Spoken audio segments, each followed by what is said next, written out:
So RC16 first look వచ్చింది రామ్ చరణ్ గారి birthday సందర్భంగా. ఫ్యాన్స్ అందరికి ఫుల్ పండగ. లుక్ ఎలా ఉందంటే అసలుకి రగ్గుడ్ లుక్ చాలా బాగుంది. అంటే నాకు పుష్ప ఫస్ట్ లుక్ చూసినప్పుడు ఇట్లా పోలీస్ స్టేషన్ లో కూర్చొని ఉంటారు ఎర్రచందనం కింద. ఆ లుక్ చూసినప్పుడు నాకు మైండ్ పోయింది అనమాట. దాని తర్వాత నేను అంత హైప్ అయిపోయిన లుక్ RC16. దీని టైటిల్ ఏదైతే ఫ్యాన్ వార్ లో కానీ ట్విట్టర్ లో కానీ సోషల్ మీడియాలో ఏదైతే వినపడిందో అదే టైటిల్ పెట్టారు, పెద్ది.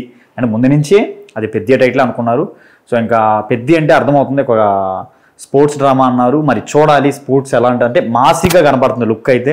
మనకు తెలిసి ఇప్పుడు రంగస్థలం టైపే, ఒక పుష్ప టైపే, బట్ డిఫరెంట్ బ్యాక్ డ్రాప్ ఉండొచ్చు. ఫ్యాన్స్ అందరికి కూడా ఫుల్ మీల్స్ పెట్టే ఛాన్స్ గట్టి కనపడుతుంది. ఎందుకంటే బుచ్చిబాబు గారికి బాగా తెలుసు ఒక స్టార్ హీరోని, ఒక స్టార్డమ్ని ఎలా హ్యాండిల్ చేసుకోవాలి, ఎలా చూపిస్తే ఫ్యాన్స్ సాటిస్ఫై అవుతారు, ఇంకా ఏ రేంజ్లో చూపించవచ్చు అనేది ప్రతి ఒక్కటి ఆయనకి తెలుసు. ఇంకోటి ఏంటంటే ఆయన మెయిన్గా డీటెయిలింగ్. తెలుగు సినిమాలు చూసి సుకుమార్ అసిస్టెంట్గా పనిచేసి అన్నీ ఆయనకి బాగా తెలుసు. స్టార్ హీరోకి ఏం కావాలి, ఒక తెలుగు ఆడియన్స్కి ఏం కావాలి, అలాగే పాన్ ఇండియా వైజ్గా రిలీజ్ అవుతున్నప్పుడు ఏమేమి ఎలిమెంట్స్ ఉండాలనేది ఆయనకి బాగా తెలుసు. ఎందుకంటే పుష్ప 2 ఆల్రెడీ మన ఇండియా వైజ్గా ఎంత పెద్ద రికార్డ్ సృష్టించిందో మనందరికీ తెలుసు. అంటే ఒక మాస్ స్టోరీనే, ఒక మాస్ తెలుగు స్టోరీనే అటు వెళ్ళేసి మన నార్త్ ఆడియన్స్ని ఊపేసి ఓవరాల్గా ఇండియా వైడ్ ఆడియన్స్ని ఊపేసింది.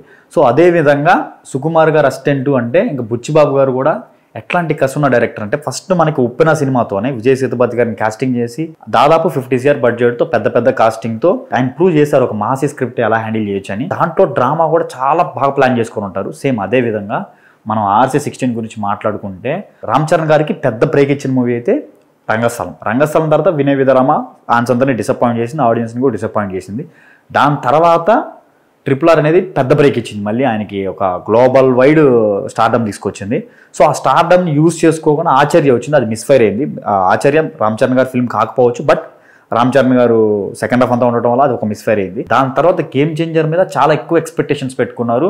అన్ఫార్చునేట్లీ అవి కూడా నేలమట్టమైంది. ఇంకా అందరు ఆశలు, అందరు ఎదురుచూపులు ఇంకా RC16 మీద టైటిల్ పెద్ది, RC16 అలవాటు అయిపోయింది. టైటిల్ పెద్ది మూవీ మీద ఇంకా ఎక్స్పెక్టేషన్ పెట్టుకున్నారు.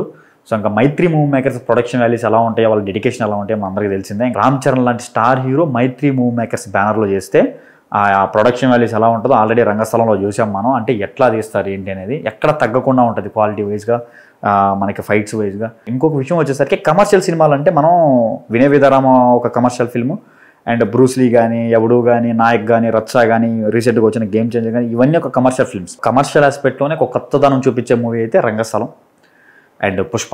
ఈ 2 సినిమాలతో కూడా కమర్షియల్ ఫిల్మ్ని ఎలా చూపించాలనేది సుకుమార్ గారు గట్టిగా ప్రూవ్ చేశారని చెప్పాలి. సేమ్ అదే విధంగా బుచ్చిబాబు గారు కూడా అదే రేంజ్లో స్క్రిప్ట్ అయితే ఉంటుంది. ఇంకోటి వచ్చేసరికి స్టేజ్ మీద ఉప్పిన సక్సెస్ మీట్లో స్టేజ్ మీద మాట్లాడతారు బుచ్చిబాబు గారు. బుచ్చిబాబు అనే డైరెక్టర్గా చెప్పుకోవడం కన్నా నేను సుకుమార్ గారు అసిస్టెంట్ని అని చెప్పుకోవడమే నాకు చాలా గర్వంగా ఉంటుందని చాలా చెప్పారు. Down to earth. ఇంకా ఫస్ట్ లుక్తోనే మనం అర్థం చేసుకోవాలి. ఫ్యాన్స్ అందరికీ అరాచకం ఇచ్చేశారు, అసలుకి అరాచకమైన లుక్ అది. దాదాపు దగ్గరగా మనకి పుష్ప వైబ్స్ కనపడుతున్నాయి. ఇంకా పుష్ప రేంజ్లో స్క్రిప్ట్ ఉంటుందా అంటే గట్టిగా ఉంటుంది. చూడాలి, మనం వెయిట్ చేసి చూడాలి ఇంకా సినిమా ఎలా ఉండబోతుంది ఏంటి అనేది. సో కాస్టింగ్ కూడా చాలా పెద్దగా ఉంది. శివరాజ్ కుమార్ గారు ఉన్నారు.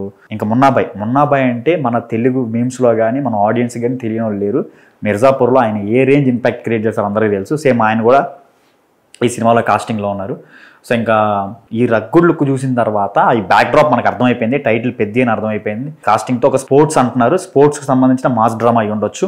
ఇంకా నెక్స్ట్ లెవెల్లో ఉండబోతుంది స్క్రిప్ట్ అయితే. ఇంకా హీరోయిన్ కూడా జాన్వీ కపూర్ రీసెంట్ దేవరా సినిమాలో మంచి ఇంపాక్ట్ క్రియేట్ చేసింది తెలుగు ఆడియన్స్లో. సినిమా ఎక్స్పెక్టేషన్స్ నెక్స్ట్ లెవెల్లో ఉంది. మీకు ఈ లుక్ ఎలా అనిపించిందో కింద కమెంట్ చేసి చెప్పండి. నెక్స్ట్ ఇంకా మంచి ఇంట్రెస్టింగ్ వీడియోతో మళ్ళీ కలుద్దాం.